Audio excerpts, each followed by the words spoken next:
Baiklah, Assalamualaikum warahmatullahi wabarakatuh. Halo anak-anak, ketemu lagi dengan saya Bu Luke dalam pelajaran prakarya untuk kelas 9. Hari ini kita masuk ke bab 4 ya, yaitu tentang, pengolahan hasil peternakan dan perikanan. Jadi kita nanti akan belajar tentang bagaimana cara mengolah hasil dari peternakan dan juga perikanan. Nah, sebelum itu di sini saya mau memberikan contoh dari hasil atau komoditi dari perikanan, bidang perikanan ya. Antara lain ada ikan, ada cumi, ada udang-udangan.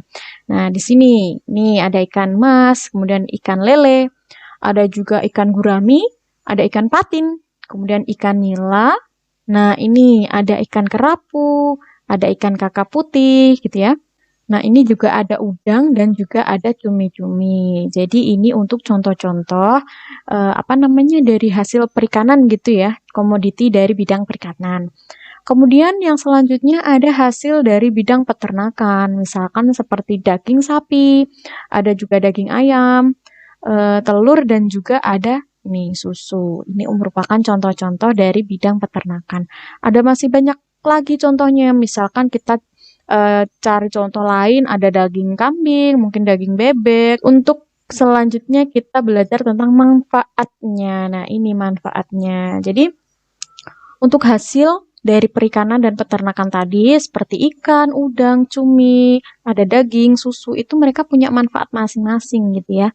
Seperti yang pertama, manfaat dari ikan. Ini ikan kaya akan yang namanya sumber protein yang sangat dibutuhkan bagi tubuh kita. Jadi ketika kita mengkonsumsi ikan, maka sumber protein dalam tubuh kita itu nanti akan mendapatkan asupan gitu ya, dapat protein itu yang sangat bermanfaat.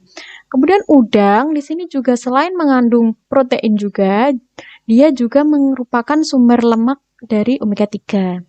Lalu ada cumi-cumi yang mengandung protein dan vitamin B. Kemudian ada rumput laut mengandung vitamin K, kalsium, zat besi, ada serat alami juga. Lalu susu di sini sebagai sumber kalsium dan protein ya tentu saja. Daging, nah daging ya sama juga sebagai sumber protein.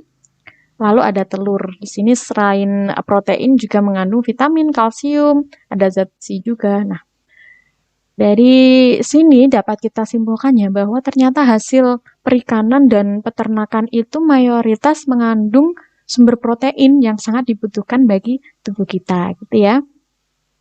Nah, kemudian kita masuk ke metode pengolahannya. Nah, ini tadi dari beberapa contoh hasil perikanan ataupun peternakan bisa kita buat menjadi sebuah menu atau makanan yang sangat enak gitu ya. Nah, untuk metodenya atau teknik pembuatannya, di sini ada 5 cara.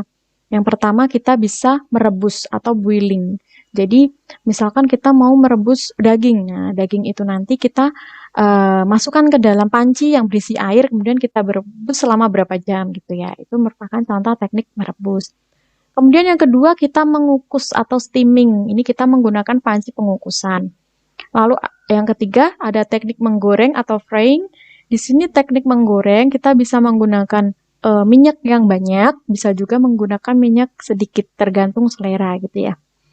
Lalu keempat ada teknik membakar atau grilling. Ini kita bisa pakai alat bakar itu yang yang modern itu kita juga bisa pakai yang tradisional, pakai arang juga bisa, pakai arang ya. Kemudian yang kelima teknik memanggang atau baking, ini kita bisa menggunakan oven gitu ya. Nah, ini untuk contoh pengolahannya. Di sini Bu Luka ambil contoh pengolahan ikan. Nah, kita mau buat sop ikan kakap merah gitu kan ya. Nah, apa saja harus kita lakukan kalau kita mau mengolah ikan menjadi sop ikan kakap merah? Yang pertama kita harus membuat perencanaannya dulu. Ya, yang masuk perencanaan itu apa saja? Nah, ini kita menentukan jadwal kegiatan pengolahannya kapan. Mau kapan kita masak ini, mau kapan kita olahnya, kita buat jadwalnya. Kemudian menentukan jenis pengolahan ikan yang akan dilakukan. Jadi ikannya apa, kemudian mau diolah pakai teknik apa. Misalnya kita ikan kakap merah, nanti tekniknya merebus gitu. Lalu yang ketiga menyiapkan kebutuhan sarana alat dan bahan. Kita siapkan alat dan bahan yang dibutuhkan untuk pembuatannya. Lalu keempat, menentukan kemasan atau penyajiannya. Kita bisa pakai piring, kita bisa pakai mungkin tetap di panci atau mungkin pakai mangkok gitu ya. Lalu yang terakhir membagi tugas pada anggota kelompok. Ini jika kalian memasaknya secara kelompok, ini bisa dibagi tugas. Kalau secara individu ya maka seluruh kegiatan ini harus dilakukan secara sendiri atau masing-masing. Setelah perencanaan, semuanya siap, kita persiapkan alat dan bahannya. Untuk alat sendiri misalkan ada kompor, ada sendok, kuali, ada mungkin blender, ulekan, pisau, wadah gitu ya untuk alat-alatnya. Lalu bahannya tentu saja karena kita mau buat ikan kakap merah ya, bahan utamanya ikan kakap merah. Ada bawang merah, ada bawang putih, kemudian ada cabai, ada bawang panjang. Di sini bawang panjang itu berarti daun bawang ya. Gitu.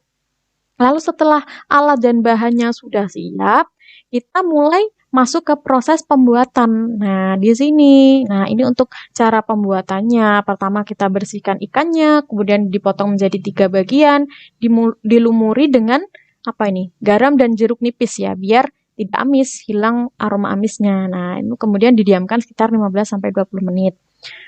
Kemudian iris bumbu yang dibutuhkan. Ini selera, kalian bisa pakai cara diiris atau mungkin kalian mau di blender atau diulek juga bisa, terserah kalian, itu selera.